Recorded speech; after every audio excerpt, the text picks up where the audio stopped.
ಆಕಾಶವಾಣಿ ಧಾರವಾಡ. ಸಮಾಚಾರ ದರ್ಶನ. ಮುಖ್ಯಾಂಶಗಳು. ಆರೈಕೆ ಅಂತರವನ್ನು ಕಡಿಮೆ ಮಾಡುವುದು ಎಂಬ ಧ್ಯೇಯದೊಂದಿಗೆ ವಿಶ್ವ ಪಾರ್ಕಿನ್ಸನ್ ದಿನಾಚರಣೆ ಸಂಪನ್ನ. ರಾಜ್ಯದ 1,48,00,000 ಹೆಕ್ಟೇರ್ ಪ್ರದೇಶದ ಮಾವು ಬೆಳೆ ಇಳುವರಿ ಕುಂಠಿತ. ಪ್ರತಿಷ್ಠಿತ BV ಕಾರಂತ ಪುರಸ್ಕಾರಕ್ಕೆ ಹಿರಿಯ ರಂಗಕರ್ಮಿ ಪ್ರಸನ್ನ ಹೆಗ್ಗೋಡು ಆಯ್ಕೆ.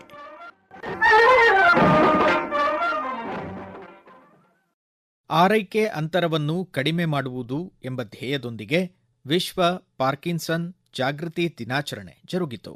1817ರಲ್ಲಿ ಜೇಮ್ಸ್ ಪಾರ್ಕಿನ್ಸನ್ ತಮ್ಮ essay on the shaking policy ಪ್ರಬಂಧ ಪ್ರಕಟಿಸಿದ ಹಿನ್ನೆಲೆ ಅವರ ಜನ್ಮದಿನವಾದ ಏಪ್ರಿಲ್ 11ರಂದು ವಿಶ್ವ ಪಾರ್ಕಿನ್ಸನ್ ದಿನಾಚರಣೆ ಆಚರಿಸಲಾಗುತ್ತದೆ. ಧಾರವಾಡದ ಮನೋ ಆರೋಗ್ಯ ಹಾಗೂ ನರವಿಜ್ಞಾನಗಳ ಸಂಸ್ಥೆ ಡಿಮಾನ್ಸ್ನ ಹಿರಿಯ ತಜ್ಞ ವೈದ್ಯ ಡಾ. ರಾಘವೇಂದ್ರ ಪಾಟೀಲ್ ಸಮಾಚಾರ ದರ್ಶನಕ್ಕಾಗಿ ಪಾರ್ಕಿನ್ಸನ್ ಕಾಯಿಲೆ ಲಕ್ಷಣದ ಕುರಿತು ಮಾಹಿತಿ ನೀಡಿದ್ದಾರೆ. ಪಾರ್ಕಿನ್ಸನ್ ಎಂದರೆ ವೃದ್ಧಾಪ್ಯದಲ್ಲಿ ಮನುಷ್ಯನ ನರಮಂಡಲಕ್ಕೆ ತಟ್ಟುವ ಕಾಯಿಲೆ. ದೇಹದ ಚಲನಾಶಕ್ತಿಯ ಮೇಲೆ ನಿಯಂತ್ರಣವನ್ನು ಕಳೆದುಕೊಂಡು ಅಂಗವೈಕಲ್ಯಕ್ಕೆ ಮನುಷ್ಯನು ತುತ್ತಾಗುತ್ತಾನೆ. ಪಾರ್ಕಿನ್ಸನ್ ಕಾಯಿಲೆಯು 60ರಿಂದ 65 ವಯಸ್ಸಿನ ಮೇಲ್ಪಟ್ಟವರಲ್ಲಿ ಕಾಣುತ್ತಾ ಬರುತ್ತೇವೆ, ವಿಶೇಷವಾಗಿ ಗಂಡಸರಲ್ಲಿ ಹೆಚ್ಚು. ಪಾರ್ಕಿನ್ಸನ್ ಕಾಯಿಲೆಯಲ್ಲಿ ಮೆದುಳಿನಲ್ಲಿ ಸಬ್ಸ್ಟಾನ್ಷಿಯಾ ನೈಗ್ರಾ ಎಂಬ ಅಂಗದಲ್ಲಿ ಡೊಪಮಿನ್ ಎಂಬ ಕೆಮಿಕಲ್ ಬಹಳ ಕಡಿಮೆ ಆಗ್ತಿರೋ ಕಾರಣಕ್ಕೆ ಈ ಒಂದು ಕಾಯಿಲೆಯನ್ನು ನಾವು ಕಾಣ್ತಾ ಬರ್ತೇವೆ. ಪಾರ್ಕಿನ್ಸನ್ ಕಾಯಿಲೆಗೆ ಅನೇಕ ರೀತಿಯಾದ ಔಷಧಗಳು ಲಭ್ಯವಿವೆ. ಶಸ್ತ್ರಚಿಕಿತ್ಸೆಯ ಸಹ ಲಭ್ಯವಿರುತ್ತದೆ. ಇದನ್ನು ನಾವು DBS ಅಥವಾ ಡೀಪ್ ಬ್ರೈನ್ ಸ್ಟಿಮ್ಯುಲೇಷನ್ ಎಂದು ಸಹ ಹೇಳುತ್ತೇವೆ. ರಾಜ್ಯ ಮಾವು ಅಭಿವೃದ್ಧಿ ಮತ್ತು ಮಾರಾಟ ಮಂಡಳಿ ಪ್ರಕಾರ ಪ್ರಸಕ್ತ ಹಂಗಾಮಿನಲ್ಲಿ ಮಾವಿನ ಹೂವು ಗೊಂಚಲಿನಲ್ಲಿ ಹರ್ಮಾ ಫೋರೋಡಿಟ್ ಫ್ಲವರ್ಸ್ ಉಭಯಲಿಂಗಿ ಹೂವುಗಳ ಸಂಖ್ಯೆ ತೀರಾ ಕಡಿಮೆ ಇದ್ದು, ಗಂಡು ಹೂವುಗಳೇ ಹೆಚ್ಚಿನ ಪ್ರಮಾಣದಲ್ಲಿವೆ. ಈ ಹಿನ್ನೆಲೆ ರಾಜ್ಯದ 1,48,00,000 ಹೆಕ್ಟೇರ್ ಪ್ರದೇಶದ ಮಾವು ಬೆಳೆ ಇಳುವರಿ ಇಳಿ ಹಂಗಾಮಿಗೆ ಕಾರಣವಾಗಲಿದೆ ಎಂದು ಅಂದಾಜಿಸಿದೆ. ಧಾರವಾಡದ ಖ್ಯಾತ ಮಾವು ಬೆಳೆಗಾರ ಕೃಷ್ಣಕುಮಾರ್ ಭಾಗವತ್ ಸಮಾಚಾರ ದರ್ಶನಕ್ಕಾಗಿ ತಮ್ಮ ಅನಿಸಿಕೆ ಹಂಚಿಕೊಂಡಿದ್ದಾರೆ. ಈ ವರ್ಷ ಏನಾಗಿದೆ ಅಂದ್ರ ಮಾವಿನ ಗಿಡಕ್ಕ ಹೂ ಬಿಡಬೇಕು ಅಂತಂದ್ರ 15 ಡಿಗ್ರಿಗಿಂತ ಕಡಿಮೆ ಟೆಂಪರೇಚರ್ ಬರಬೇಕು. 8, 10, 15 ದಿವಸ ಬಿಲೋ 7 ಡಿಗ್ರೀಸ್ ಟೆಂಪರೇಚರ್ ಹೋತು ನೈಟ್ ಟೈಮ್. ಮೇಲ್ ಹೂ ಮತ್ತು ಫಿಮೇಲ್ ಹೂ ಬರೋ ಬದ್ಲಿ ಸಾಧಾರಣ 90ರಷ್ಟು ಬರೇ ಗಂಡು ಹೂ ಬಿಡ್ಲಿಕ್ಕೆ ಶುರು ಮಾಡ್ತಾವ. ಈ ವರ್ಷ ಬರೇ 15% ಮಾತ್ರ ಫಿಮೇಲ್ ಫ್ಲವರ್ಸ್ ಅವರಿ. ಸಣ್ಣ ಕಾಯಿಗಳಿಗಿನೇ ಆಣೆಕಲ್ಲು ಕಚ್ಚಿ ಎಲ್ಲಾ ಬಿದ್ದೋತು. ಹಿಂಗಾಗಿ ಈ ವರ್ಷ 10% ಇಲ್ರಿ ಮಾವಿನಕಾಯಿ. ಮಾವಿನ ಫಸಲು ಏನದಲ್ಲ ಅದು ಪೂರಾ ನೆಲಕ್ಕೆ ಕಚ್ಚದ. ಧಾರವಾಡ ಜಿಲ್ಲೆ ಕುಂದಗೋಳ ತಾಲೂಕು ಮತ್ತಿಗಟ್ಟಿ ಗ್ರಾಮದ ಶ್ರೀ ವಿನಾಯಕ ಸ್ತ್ರೀ ಶಕ್ತಿ ರೈತ ಮಹಿಳೆಯರ ಅಕ್ಕಡಿ ಕಾಳು ಉತ್ಪಾದಕರ ಸಂಘದ ರತ್ನ ಹಾಗೂ ತಂಡ ಮೈಸೂರಿನ ನಂಜರಾಜ ಬಹಾದೂರ್ ಛತ್ರದಲ್ಲಿ 3 ದಿನಗಳ ಕಾಲ ಜರುಗಿದ ಜವಾರಿ ಕಾಳು ಮೇಳದಲ್ಲಿ ಪಾಲ್ಗೊಂಡು ಜವಾರಿ ಕಾಳುಗಳ ಪ್ರದರ್ಶನ ಹಾಗೂ ಮಾರಾಟ ಕೈಗೊಂಡರು. ಪರಂಪರಾಗತ ಬೆಳೆ ಪದ್ಧತಿ ಅಕ್ಕಡಿ, ರಾಗಿ, ಜೋಳ ಅಥವಾ ಕಡಲೆಕಾಯಿ ಜೊತೆಗೆ 18 ಜವಾರಿ ಕಾಳು ಬೆಳೆಗಳನ್ನು ಏಕಕಾಲಕ್ಕೆ ಬೆಳೆಯುವ ಪದ್ಧತಿ ಕರ್ನಾಟಕದ ಹೆಮ್ಮೆ. ನವಧಾನ್ಯ ಕೃಷಿ ಎಂದೇ ಮೊದಲು ಪ್ರಚಲಿತವಾಗಿತ್ತು ಎನ್ನುತ್ತಾರೆ ರತ್ನ.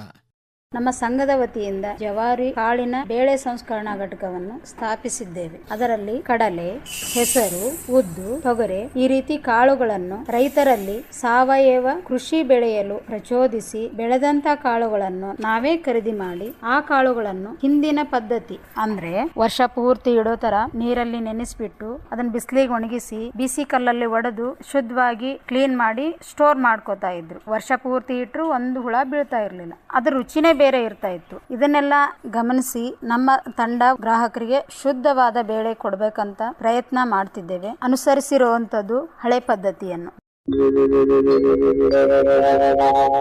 ಕೃತಕ ಬುದ್ಧಿಮತ್ತೆ ಆಧಾರಿತ ಡಿಜಿಟಲ್ ಸ್ಮಾರ್ಟ್ ಟ್ಯೂಟರ್ ಪ್ರಕಲ್ಪಕ್ಕೆ ಮುಖ್ಯಮಂತ್ರಿ ಸಿದ್ದರಾಮಯ್ಯ ಪ್ರಸಕ್ತ ಆಯವ್ಯಯದಲ್ಲಿ 5 ಕೋಟಿ ರೂಪಾಯಿ ಮೀಸಲಿರಿಸಿದ್ದಾರೆ. ಡಿಜಿಟಲ್ ಟ್ಯೂಟರ್ AI ತಂತ್ರಜ್ಞಾನ ಆಧಾರಿತ ಸಕ್ಷಮ ಕಲಿಕಾ ಕ್ರಮ ಧಾರವಾಡ ಹಾಗೂ ಬೆಳಗಾವಿ ಜಿಲ್ಲೆಯ 20 ಶಾಲೆಗಳಲ್ಲಿ ಪ್ರಾಯೋಗಿಕವಾಗಿ ಅನುಷ್ಠಾನಗೊಳಿಸಲು ಶಿಕ್ಷಣ ಇಲಾಖೆ ಹಾಗೂ ಧಾರವಾಡದ ಭಾರತೀಯ ತಂತ್ರಜ್ಞಾನ ಸಂಸ್ಥೆ ಯೋಜಿಸಿವೆ. ಧಾರವಾಡದ ಐಐಟಿ ನಿರ್ದೇಶಕ ಪ್ರೊಫೆಸರ್ ವೆಂಕಪ್ಪಯ್ಯ ದೇಸಾಯಿ ಸಮಾಚಾರ ದರ್ಶನಕ್ಕಾಗಿ ಮಾಹಿತಿ ನೀಡಿದ್ದಾರೆ. ಈ ವರ್ಷದ ಕರ್ನಾಟಕ ರಾಜ್ಯದ ಬಜೆಟ್ ನಲ್ಲಿ ಡಿಜಿಟಲ್ ಟ್ಯೂಟರ್ ಸ್ಮಾರ್ಟ್ ಎಐ ಅನ್ನೋ ಒಂದು ಇದರ ಪ್ರಕಾರ ನಮ್ಮ ಒಬ್ಬ ಸಹೋದ್ಯೋಗಿ ಅಸಿಸ್ಟೆಂಟ್ ಪ್ರೊಫೆಸರ್ ಶೇಖರ್ ಭಟ್ ಅವರು ನಮ್ಮ ಐಐಟಿ ಧಾರವಾಡದ ಎಲೆಕ್ಟ್ರಿಕಲ್ ಎಲೆಕ್ಟ್ರಾನಿಕ್ಸ್ ಕಮ್ಯುನಿಕೇಶನ್ ಇಂಜಿನಿಯರಿಂಗ್ ಜೊತೆ 5-6 ವರ್ಷಗಳಿಂದ ಅವರ ನೇತೃತ್ವದಲ್ಲಿ ಈಗ ಇದು ಒಂದು ಪ್ರಾಜೆಕ್ಟ್ ಗೆ ಅನುದಾನ ಸಿಕ್ಕಿದೆ. ಇದರ ಅಂತರ್ಗತ ನಾವು ಸುಮಾರು ಒಂದು 20 ಶಾಲೆಗಳು ಹುಬ್ಬಳ್ಳಿ, ಧಾರವಾಡ ಮತ್ತು ಬೆಳಗಾವಿ ನಗರಗಳಲ್ಲಿ ಆರಿಸಿಕೊಂಡು ಡಿಜಿಟಲ್ ಟ್ಯೂಟರ್ ಕಲ್ಪವನ್ನ ನಾವು ಅಲ್ಲಿ ಕಾರ್ಯಗತ ಮಾಡಿ ಅದರಿಂದ ಪಾಸಿಟಿವ್ ಪರಿಣಾಮದ ಆಧಾರದ ಮೇಲೆ ಜಿಲ್ಲೆಗಳಿಗೆ ಅದೆಲ್ಲ ವಿಸ್ತರಣೆ ಆಗೋ ಸಾಧ್ಯತೆ ಇದೆ.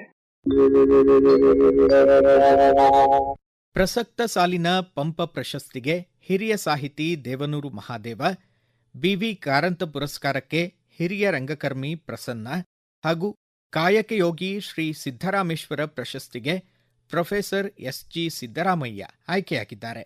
ಬಸವ ರಾಷ್ಟ್ರೀಯ ಪ್ರಶಸ್ತಿಗೆ ಬೀದರ್ ಜಿಲ್ಲೆಯ ಬೆಲ್ದಾಳ ಸಿದ್ದರಾಮ ಶರಣರು, ಶ್ರೀ ಭಗವಾನ್ ಮಹಾವೀರ ಶಾಂತಿ ರಾಷ್ಟ್ರೀಯ ಪುರಸ್ಕಾರಕ್ಕೆ ಮಂಡ್ಯ ಜಿಲ್ಲೆ ಕಂಬದಳ್ಳಿಯ ಭಾನುಕೀರ್ತಿ ಭಟ್ಟಾರಕ ಸ್ವಾಮೀಜಿ ಭಾಜನರಾಗಿದ್ದಾರೆ. ಬಿವಿ ಕಾರಂತ ಪುರಸ್ಕಾರಕ್ಕೆ ಆಯ್ಕೆಯಾಗಿರುವ ಶಿವಮೊಗ್ಗ ಜಿಲ್ಲೆ ಸಾಗರ ತಾಲೂಕು ಹೆಗ್ಗೋಡು ಬಳಿಯ ಭೀಮನಕೋಣೆಯ ಹಿರಿಯ ರಂಗಕರ್ಮಿ ಪ್ರಸನ್ನ ಅವರು ಸಮಾಚಾರ ದರ್ಶನಕ್ಕಾಗಿ ತಮ್ಮ ಸಂತಸ ಹಂಚಿಕೊಂಡಿದ್ದಾರೆ. ಪ್ರಶಸ್ತಿ ಬಂದಿರೋದು ಸಂತೋಷ ಆಗಿದೆ.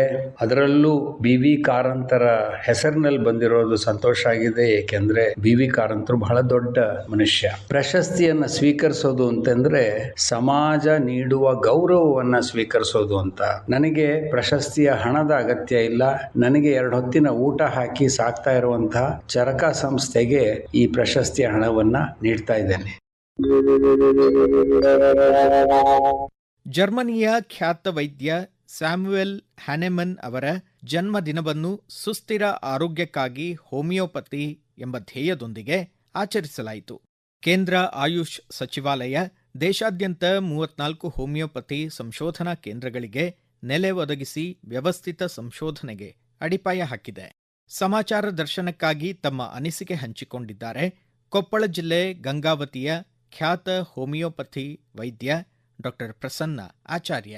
ನಮಗಿರುವ ಅನೇಕ ವೈದ್ಯಕೀಯ ಪದ್ಧತಿಗಳಲ್ಲಿ ಹೋಮಿಯೋಪತಿ ವೈದ್ಯಕೀಯ ಪದ್ಧತಿ ಒಂದು. ರೋಗ ಗುಣಪಡಿಸುವಲ್ಲಿ ತನ್ನದೇ ಆದ ಪ್ರತ್ಯೇಕ ವಿಭಿನ್ನ ಶೈಲಿಯನ್ನು ಈ ಪದ್ಧತಿ ಹೊಂದಿದೆ. ಸುಮಾರು 200 ವರ್ಷಗಳ ಹಿಂದೆ ಅಂದರೆ 1796ರಲ್ಲಿ ಜರ್ಮನ್ ದೇಶದ ವೈದ್ಯ ಡಾಕ್ಟರ್ ಶಾಮ್ಯುಯೆಲ್ ಹ್ಯಾನೆಮನ್ ಕಂಡುಹಿಡಿದ ವೈದ್ಯಕೀಯ ಪದ್ಧತಿಯೇ ಇದು. ದೀರ್ಘಕಾಲದ ರೋಗಿಗಳಿಗೆ ಹೋಮಿಯೋಪತಿ ಪದ್ಧತಿಯು ರಾಮಬಾಣವಾಗಿದೆ. ಇದು ಶಾರೀರಿಕ ಮಾನಸಿಕ ರೋಗಗಳನ್ನು ಗುಣಪಡಿಸುವ ಒಂದು ಶಾಸ್ತ್ರ. ಚಿಕನ್ ಗುನಿಯಾ, ಹಂದಿ ಜ್ವರ, ಡೆಂಗು ಜ್ವರ ಮುಂತಾದ ಸಾಂಕ್ರಾಮಿಕ ರೋಗಗಳನ್ನು ನಿವಾರಿಸುವುದರಲ್ಲೂ ಇದು ಯಶಸ್ವಿಯಾಗಿದೆ.